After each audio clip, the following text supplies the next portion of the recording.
Yo, what's going on everyone? Miles Midoriya here with the review and recap of Danmachi Season 4, Episode 17. In the beginning, we had seen Ryu and Kaguya pick up on a disagreement that they had in the previous episode about their views on justice. Ryu was telling her what's the point of peace that they had to sacrifice people to obtain it. Kaguya told her that she's strong enough to call her arch rival, but mentally and emotionally, she's the weakest in the familia. Strong and capable warriors. How many have they lost in the fight against evilists and innocent citizens? She continued with, Ryu wants to save everyone, but she can't. The justice that she talks about is nothing more than a convenient idea. There comes a time in everyone's life when they're forced to make a choice that includes the both of them. That part right there was a good scene. Ryu in a way used to think like how Belle does now. She wanted to save everyone, and from Kaguya's point of view, you really can't save everyone, but it doesn't hurt to try and save as many as you can before that choice happens. It's interesting because Belle wants him and Ryu to make it out of the dungeon while Ryu is focused on getting Belle out of the dungeon. It's like she said in the last episode, they're both stubborn. In a way, it's like she's thinking how Kaguya thought that you can't save everyone, but we know Belle either way is not going to leave Ryu. In the current time, Ryu and Belle are moving forward through the dungeon fighting some of the monsters. They took out a good amount with the blaze rock Ryu confiscated from a dwarf and Belle's firebolt. After the battle, Ryu is updating the map that they found in the last episode, and Belle started to think how Ryu is always keeping him safe and it's never the other way around, and he called himself weak. I felt a little sad when he said that because he might not be the strongest in the world, but he has came farther than when he first started. Just then, Ryu started talking to him saying that he's wasting too much energy in battle, he needs a more efficient approach. Belle told her that he knows she's right, but he can't do it. He can't keep going with how everything is. The more he panics, the more mistakes he makes. If something doesn't change and he stopped talking and he apologized to Ryu, she said he's nothing like most of the adventurers, he's doing a great job. It's completely normal to get flustered and make mistakes during his first trip into the deep floors. Any other adventurers would have been yelling at her for making unreasonable demands. She told him that he's being too hard on himself. That's why he's different from other adventurers, that if he had a little more confidence, he could be even stronger than he already is. That's when Ryu started giving him some tips. She told him to pay close attention to the enemy movements, study them. Monsters in the deep floors are highly intelligent. His right arm tends to get shaky when he's nervous, aim for their magic stones, and try not to tense his shoulders. Also, to let her do some of the heavy lifting in the fights because they're in the party. He agreed, and he told her that it feels like she's his mentor or something. She said in another life, maybe she could have. That was nice of her to talk to him and help him out. He is a good fighter, and confidence would help him out. That's something that he'll get over time as he gets stronger.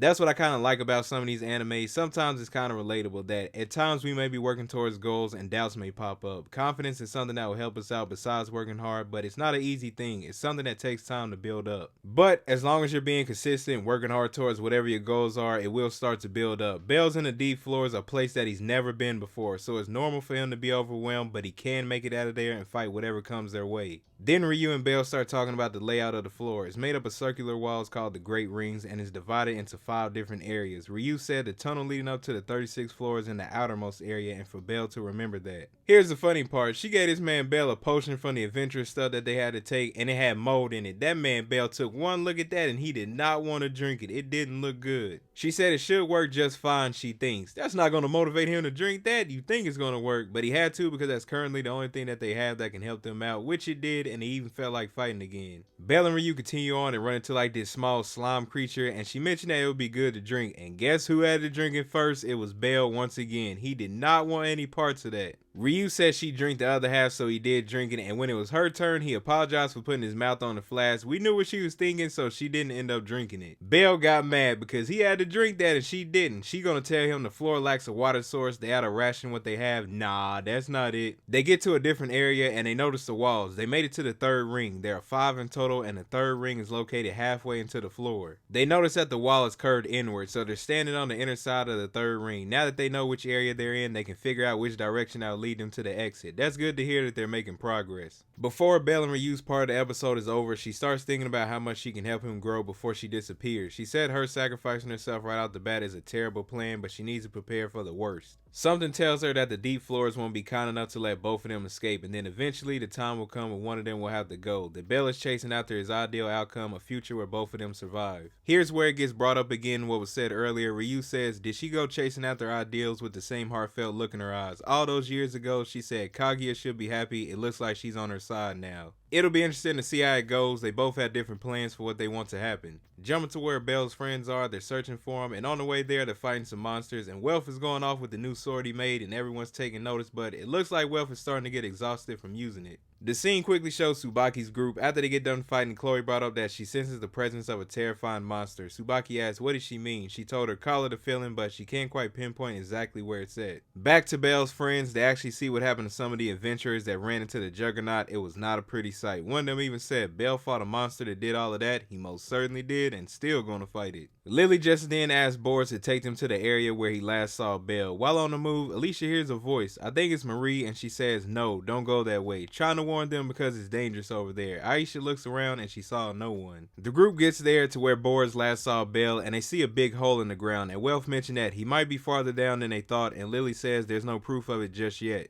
You think they would get a quick break, but nope. All of a sudden, some monsters pop out. They're pretty strong. Alicia tells everyone that it has an insane amount of durability and not to challenge it head on. They're defeating some of them, but they just keep popping up. The scene moves quickly to Tsubaki's group, and it's funny because Anya's just yelling Ryu's name, and I'm like, she is not about to pop up, especially hearing all that yelling. But then they hear some noise. They see some of the aftermath of those that ran into the Juggernaut. Tsubaki tells Chloe that it might be the handiwork of the thing she mentioned earlier. Just then, Chloe started hearing some voices, which is probably Bell's friends fighting, and they go towards that direction. Back to Bell's friends, they're exhausted from all the fighting. It's just too much going on. All of a sudden, they see some monsters pop up behind them, and they're running towards them. Cassandra gets knocked down and is about to get attacked by one of the monsters, but ends up getting protected by a monster. So you see these other set of monsters pop up fighting the other ones, and everyone's wondering what's going on. Lily started to notice. She said, could it be? Once one of them turned around, it was Laura, and that's when Lily knew it was the Xenos. That's when Fear flew in, and Let was next to her. Lily asked, how did they know where they were at? And she said, Fels told them. Let told Lily that they made a promise to Bell. The next time Lily and her friends are in trouble, they'll come running to the rescue, and that's where their part of the episode ends. That was awesome to see them show up again, and they helped them out, and that also means that they're going to be the ones to go find Bell and Ryu.